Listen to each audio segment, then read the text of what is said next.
Stephen from Valley View, who has a question about the U.S. manufacturing of medicines. Stephen, go ahead. You're live. Hi, Dr. Jackson. Good to talk to you again.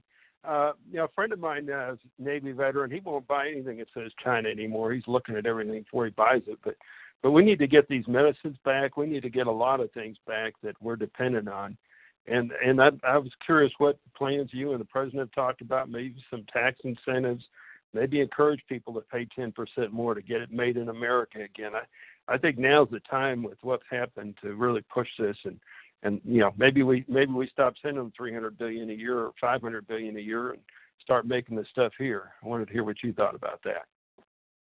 You're absolutely right. I think, like I said, some stuff's there's a lot of stuff that got uncovered by this. And one of them is that we have so many of our medicines that are coming from overseas, from China, India, and other places like that. I am not comfortable with that, not as a patient, not as a doctor. And I think that we have to figure out how to stop that. I think that we can do that. And I don't think we even have to raise the price of medications. I think the president is going to go to work hard after this. In his second term, one of the things, and he will get a second term, in his second term, one of the things he's going to be focused on like a laser is healthcare reform. And in healthcare reform, we're going to focus on the pharmaceutical industry as well.